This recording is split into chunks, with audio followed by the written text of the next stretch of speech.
Hello, everyone. My name is Mikey McCoy. I had the unique honor, blessing, and privilege of a lifetime to not only call Charlie a precious friend, mentor, but to travel with him literally everywhere. The first time I met Charlie was when I was driving him and his then girlfriend Erika to the airport after he had spoken at my father's church. The entire car ride, he was grilling me on Aristotle, Socrates, Plato, American history. At the end, he said, "Don't go to college, come work for me instead." After weeks of silence, the former Chief of Staff at Turning Point USA has finally broken his quiet. The story of Mikey McCoy and Erika Kirk's connection has now become a subject of immense public discussion, sending social media into a frenzy of speculation and emotion. Mikey has now decided to speak publicly for the first time, addressing the swirling rumors, contradictions, and unanswered questions that have surrounded the tragic and sudden death of Charlie Kirk.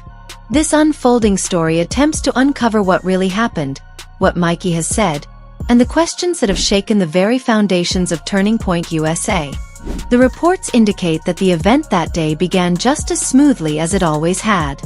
Flags waved proudly in the air, cameras captured every moment, and Charlie Kirk stood before the crowd, not only as a political voice but also as a motivational figure for the younger generation who looked up to him.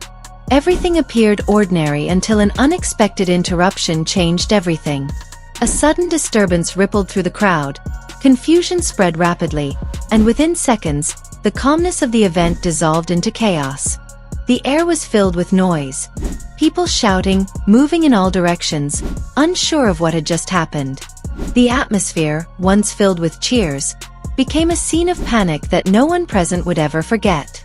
As the crowd rushed toward Charlie, desperate to help, some people lifted him and carried him toward a nearby SUV, hoping to get him to a hospital as fast as possible.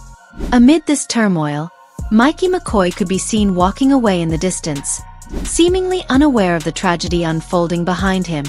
It was this single moment, captured on camera, that became the spark for a wave of rumors and unanswered questions. Erika Kirk, Charlie's partner, later confirmed that Mikey was the first person to contact her. In her recollection, shared during a public discussion after the event, she said, "He called me, his voice shaking, trying hard to stay calm." However, Pastor Rob McCoy, Mikey's father, presented a different account. He stated that it was Mikey who called him first, saying, "Dad, Charlie's been shot in the neck, but please, call every pastor you can and pray." Pastor Rob explained that his son sounded collected, even in the midst of panic, giving directions with blood on his clothes. These two versions of the same moment have created a cloud of confusion. Two calls, two accounts, one truth still uncertain.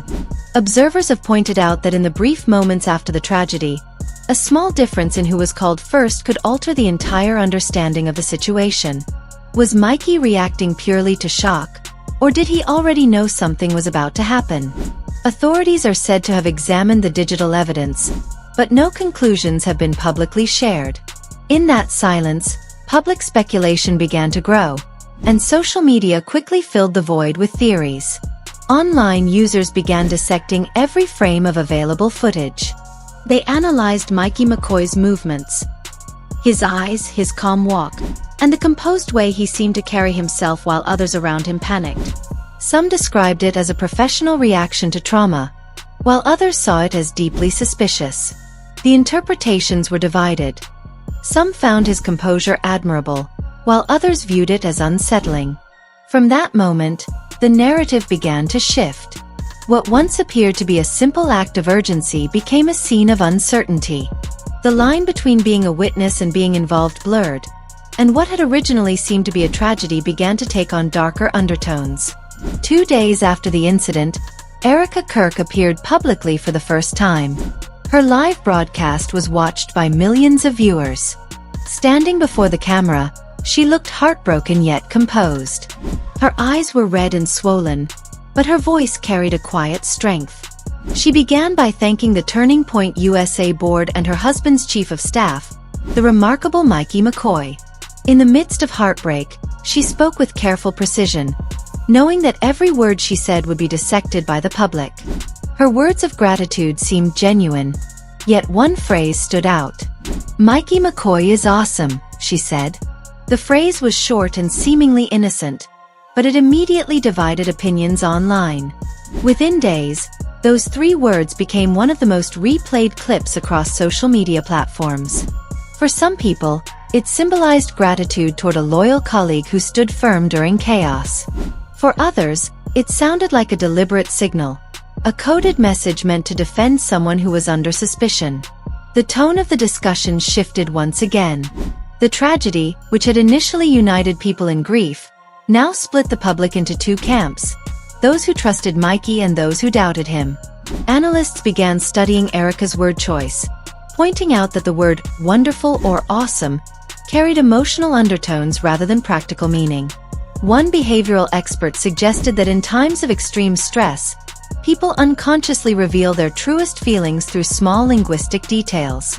Such subtle expressions, the expert explained, can shape how the public perceives relationships for months afterward. As days went by, Mikey McCoy's silence only deepened the mystery. Within Turning Point USA, he was seen as a disciplined, loyal, and reliable figure. Yet, in the eyes of the public, the more he remained silent, the more his calmness was interpreted as something to question. Supporters viewed him as someone protecting the organization during its darkest hour, while critics saw a man hiding something behind his composed exterior. Behind the scenes, Mikey had long been known as a highly efficient coordinator within Turning Point USA. Someone who ensured that every event, every trip, and every logistical operation ran smoothly. His close working relationship with Charlie Kirk was well known within the organization. To outsiders, he was invisible, a figure who worked quietly in the background. To insiders, however, he was the right-hand man, a bridge between strategy and execution, the person who could make things happen seamlessly. This contrast, the quiet efficiency behind the scenes and the sudden thrust into public suspicion, mirrors the very uncertainty now surrounding Turning Point USA itself. Even as speculation continues, one fact remains unchanged. Mikey McCoy has not publicly responded. His name continues to be discussed in countless forums, yet his voice remains absent. For many observers, his silence has become as symbolic as the event itself. A silence that speaks of loyalty to some and secrecy to others. In either case, the story of Charlie Kirk's final moments and the mysterious calm of Mikey McCoy continue to reverberate across the public sphere, leaving more questions than answers.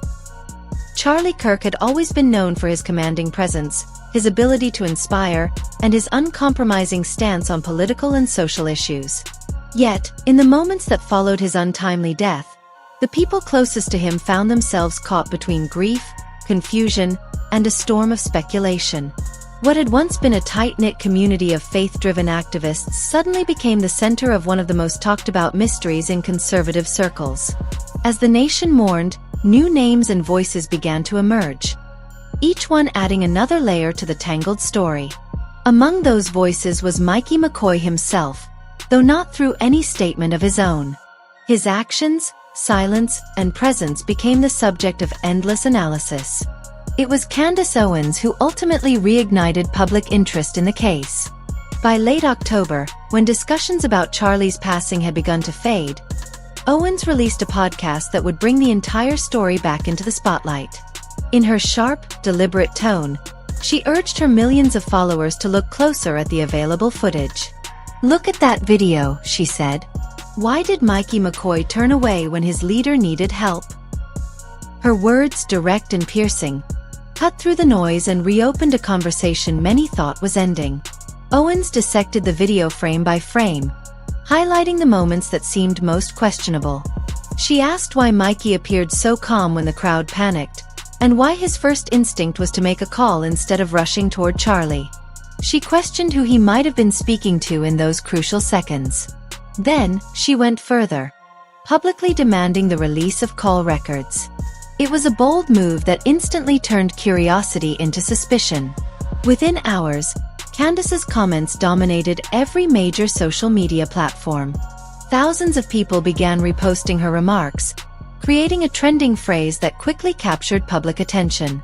"Because there are a lot of little lies being told," she said during the broadcast.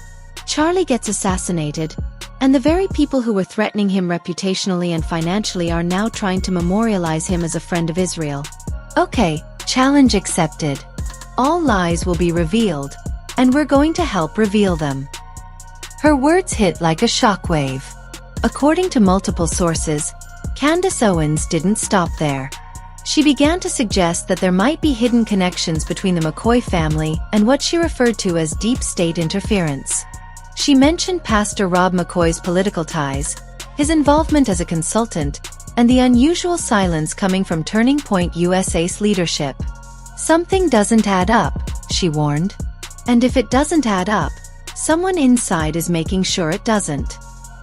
These statements resonated far beyond her usual audience, drawing in journalists, commentators, and independent researchers who began probing the case from new angles. Very quickly, the conversation turned into what political analysts called a public prosecution. Candace Owens's insistence on transparency pushed the narrative beyond rumor and into the realm of collective judgment. In the court of public opinion, the truth began to blur. Emotions rose higher than facts, and every new theory seemed to replace the old one. Mikey McCoy's silence, once seen as strength, now appeared as something darker to many. An intentional absence meant to conceal more than it revealed. Ironically, while Candace claimed to be exposing hidden truths, her words also created new divisions.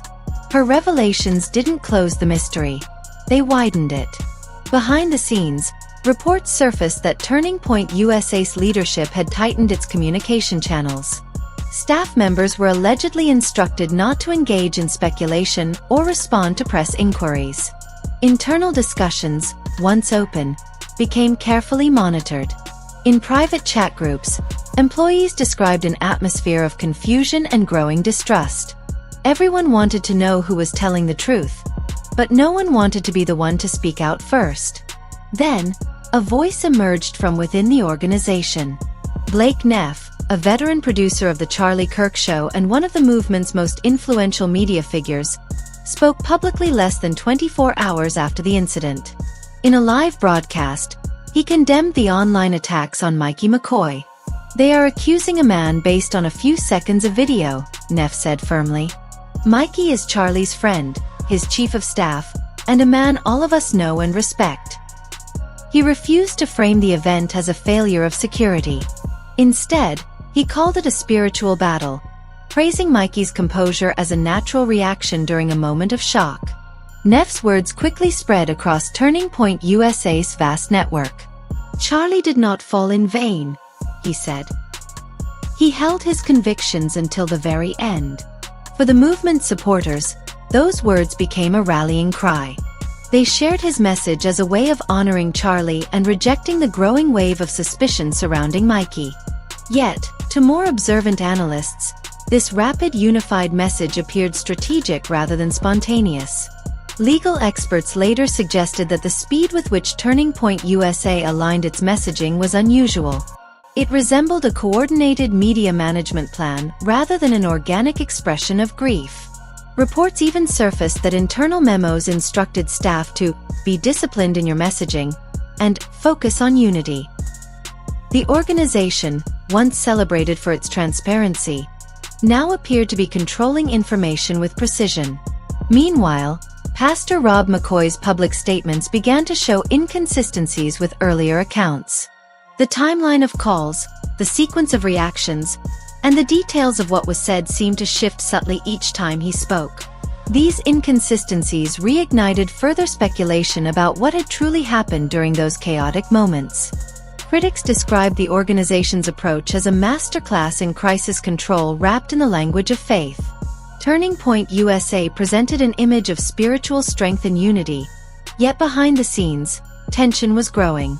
The media ecosystem that had once been their greatest strength was now being used as a shield, to filter information, silence doubts, and maintain order. Then came a second wave of defense from within the organization. Another insider, who claimed to have been present at the scene, gave a detailed account to clarify Mikey McCoy's actions. "I was right next to Mikey when it happened," the individual said. "We both heard a loud crack. We turned and saw Charlie had been shot. At that moment, neither of us knew where the sound came from. Was it close? Was it far? We thought there might be a shooter still nearby. We both had the instinct to get to safety before we were next. He described how Mikey's face showed visible fear, his lips trembling, his body tense. According to this witness, Mikey said something like, "I need to call Erika," before dialing his phone. Afterward, he reportedly contacted his father, Pastor Rob McCoy, and told him, "Dad, someone shot Charlie. You need to call all your pastor friends. We need everyone to pray right now."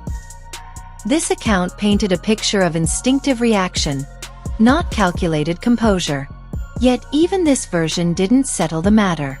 It raised new questions about how so few voices from within the organization were allowed to speak publicly. Some insiders began to wonder why leadership seemed more concerned with maintaining unity than with clarifying the facts. Was this unity born out of loyalty, or was it sustained by fear? In the silence that followed, the digital world erupted. A 15-second, grainy video clip surfaced online, posted by an anonymous account claiming to have been there that day. The clip showed Charlie on stage, Mikey turning, and then holding his phone to his ear. That was all, but it was enough. Within minutes, the clip spread across platforms, reigniting the online civil war. As speculation intensified, the organization tried to hold itself together, but the lines between truth, faith, and fear had already begun to blur. In the days that followed the tragedy, what had started as an internal crisis for Turning Point USA spiraled into a nationwide conversation. Media outlets, independent journalists, and political commentators flooded the internet with theories, analysis, and emotional reactions. Every new clip, every old post, and every interview was scrutinized to the smallest detail. The story had evolved beyond the death of a public figure. It had become a mirror reflecting the deep divisions and mistrust spreading through the conservative movement. Mikey McCoy, a man who once operated quietly behind the scenes, suddenly found himself at the center of public attention. Before this tragedy, very few outside the organization even knew his name. But now, every image and video involving him was dissected by millions of people online. His calm expression, his decision to walk away, and the order of his phone calls were all interpreted in countless ways. To some, Mikey was the loyal chief of staff who had lost not only a mentor but a friend. To others, he was a mysterious figure whose behavior seemed to raise too many unanswered questions. The longer he stayed silent, the more speculation grew. Inside Turning Point USA, the atmosphere changed drastically. What had once been an energetic workplace filled with ambition and unity was now marked by whispers and unease. Internal meetings were tense, emails were worded carefully, and every public statement had to pass through multiple layers of approval. Those who had been close to Charlie spoke less, fearing their words might be twisted or misinterpreted. The leadership encouraged everyone to focus on continuing Charlie's mission, but behind that phrase lay an unspoken understanding. Do not question what happened that day. Publicly, the organization adopted a calm and controlled tone. In interviews, representatives spoke about legacy, resilience, and faith. Their message was clear. Charlie Kirk's death would not stop the movement he built. Yet the repetition of carefully chosen phrases made some people suspicious. The words, "honor his vision," and "protect the mission," began to sound less like comfort and more like rehearsed lines. Observers started to question whether the organization was protecting a reputation or hiding something deeper. Meanwhile, Pastor Rob McCoy, Mikey's father, tried to guide the public narrative toward faith and forgiveness. In a sermon that was broadcast to thousands of viewers, he spoke passionately about grace and divine justice. Without directly mentioning his son, he said, "When the world chooses division, the faithful must choose prayer. When others seek answers in anger, we must seek them in the Word of God." His message resonated with many who admired his faith, but it also reignited questions. Some wondered whether he was asking for patience or subtly pleading for the public to stop investigating his son's involvement. While Turning Point USA maintained its composure, Candace Owens continued her pursuit of answers. She questioned why the organization had not yet released the full event footage or the emergency response timeline. If the truth is simple, she asked, why keep it hidden? Her words once again divided audiences. Supporters called her brave for challenging the silence. Critics accused her of exploiting tragedy for attention. But one thing was undeniable. Her persistence kept the story alive long after others had tried to move on.